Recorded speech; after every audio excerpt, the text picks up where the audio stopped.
my channel. My name's Jamila and this is Jamila Creates. So this week I have some skinny jeans. Did I have time to do what I did in this video? No, but I did it anyway.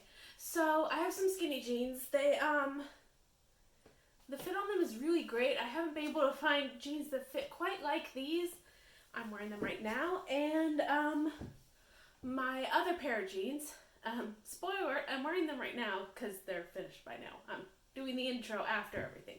Anyway, so these jeans, I no longer wish to wear skinny jeans. They're, honestly, every time I'm out and about, nobody is wearing them at all.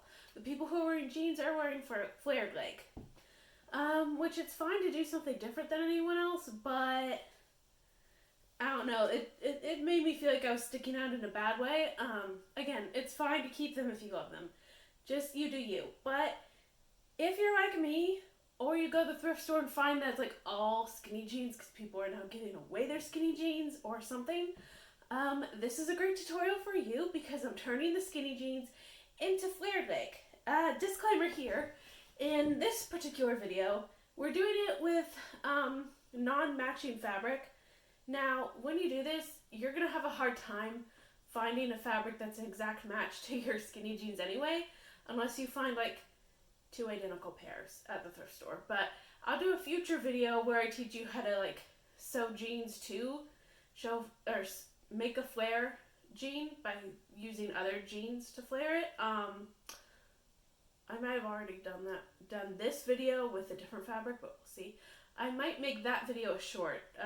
It's really funny. Today, after I finished everything, my dad donated jeans to me. So, yay for new jeans, but we'll have to see what we want to do with those. This is just, if you happen to have a well-fitting pair of jeans and you're over skinny jeans, and you like having your pants have a little bit of cool, funky mismatch to them, this is the video for you. So, keep watching and hope you like it.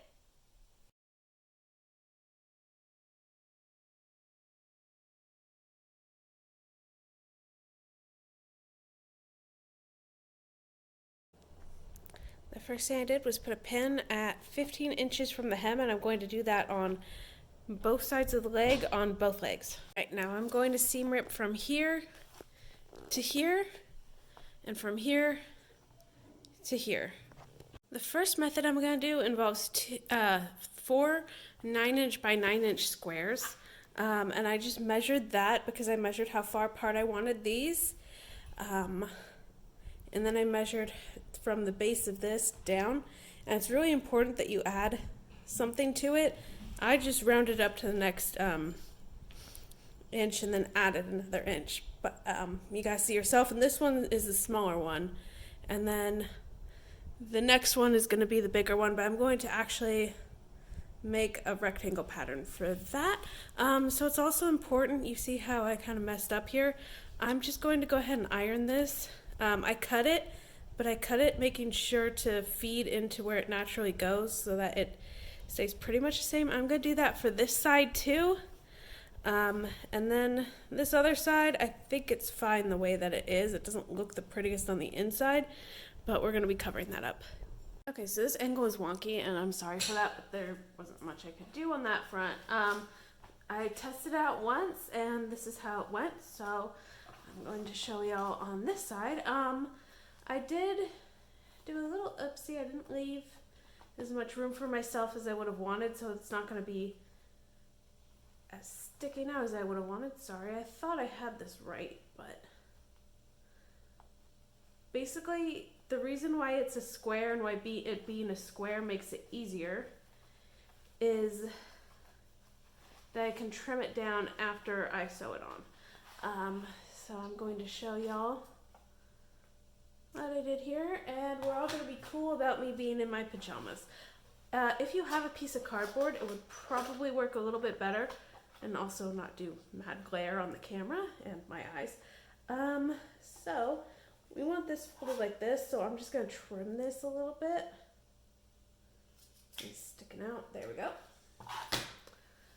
And what we're going to do is place this against this with some space here. You can measure the space. I just kind of have an instinctual feeling about how much is going to be enough. You're going to want enough to fold this edge right here back under itself like this.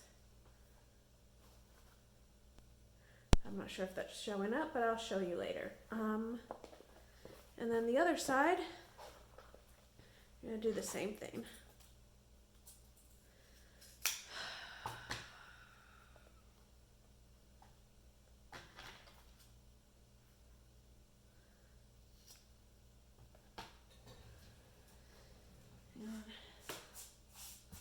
Well, I don't know where it went.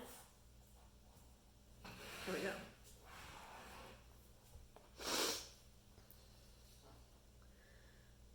Okay, here we go.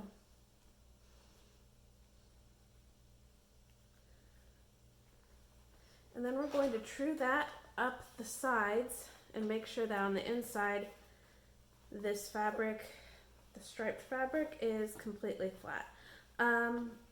I also didn't show you this, but I went ahead and I hemmed the striped fabric. I just took it, before I cut it, I gave it an extra 1.5 inches, and then I double fold and hemmed it. Being striped makes it a lot easier. There are some other designs that I know would be dope, and I'll talk about that in the intro, so you've probably heard me talk about that already. There are some other designs that would be dope, but I don't like making time-consuming stuff for myself, especially because it's just supposed to be like a 1 to 2 day project where I do this for me because these jeans fit me very well, and I have a hard time thrifting jeans that fit me because most thrift stores have stopped having their dressing rooms open or don't have them at all. So I really like these jeans, but they're very much out of style, and I just wanted to do something that would make them not be skinny jeans. And I think I've done this project on camera before last year, but I'll try to make it informative this time as well.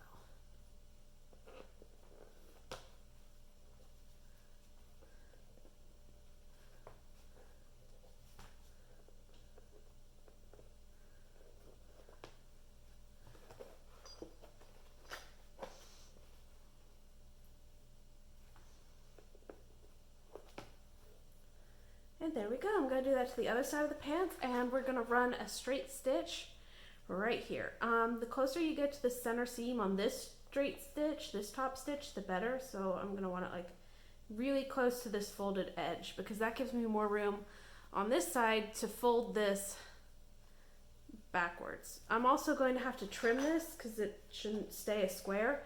But the nice thing about being a square is that I'll have lots of room to trim it. Now that I have it sewn, I flipped it inside out and trimmed all of this. And I'm also going to trim all this inside. And then I'm just going to fold this over and top stitch it. Top stitches do look best if you sew them from the outside in, but I'm not planning to sell this and I kind of want to hurry it up. So I'm just going to do it from the inside. So I'm going to trim the denim. Be very careful when you trim all this. You don't want to hit it so that you're making a hole in anything. Trim the denim, fold this over, top stitch everything. From the outside could be fine. Just do it next to this. And when it comes to here, I rounded it, so hopefully it'll be okay. I have a thick needle. I can pierce that, and I'm also going to secure this with either a zigzag or like a little square, just something to keep this triangle steady. But I'll do that once I get to folding this over. Also, after I fold this over, I'm going to finish making sure that these edges have a seam over them, so I'll overlap it and just finish everything off a little bit more nicely than it is now. All right. So this is what it looks like folded, and I'm just going to top stitch right up against here. Again, for the best top stitch results, you really should be doing it from this angle. And I would do that if I were going to sell it, but just for me, doing it upside down to save me the time of trying to match it up perfectly and then possibly undoing it and all that. For my purposes, I'm okay with that. So I have these two legs ready, and I am prepping these two legs. And then I will show you this and a knit leopard print. I think it would be really sick if I had like a big chunky sweater and did this, but those are all in reserve for something else, so I'm not going to do that. And yeah, that's a slightly different technique, but it's the same concept. I'm gonna do the same thing to this shirt that I did to the fabric. I'm just gonna cut it right under the armpit. And then this hem will be on the hem, but first I'll cut this into 4 equal points. I'm gonna have to figure out how to cut it into fourths, but first I'm gonna cut right under the armpit right here. Right, so I cut it down the center front and center back, and now I'm going to unfold each one and just cut the serge off, and that will give me 4 pieces to work with. So it's the same deal as last time, except I want the fringed edges here. I think that looks really nice, so I'm just going to zigzag stitch where the color changes and hope that looks good. Whenever you're doing this, I don't think I showed you on the last one, but you just want to make really sure that what you've pinned is flat. It's a little complicated with this fabric, like trying to scrunch up, but it does look like the actual pinnings are flat. So I'm good to go. Just a quick zigzag stitch right along this edge.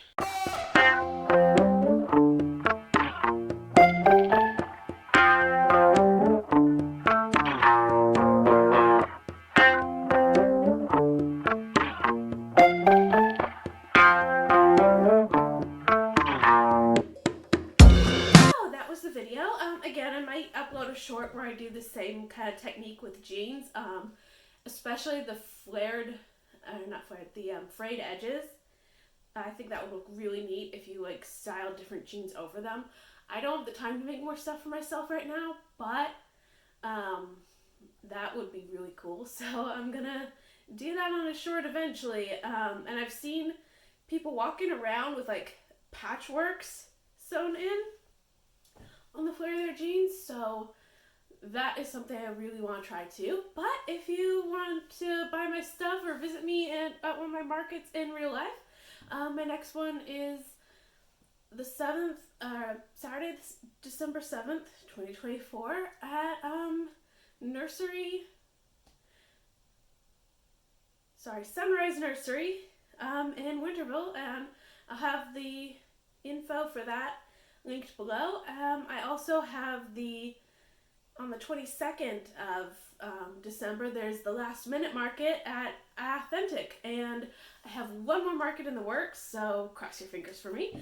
But that will do it for today's video. So please like and subscribe for more content like this, and I'll see y'all in the next one. Bye!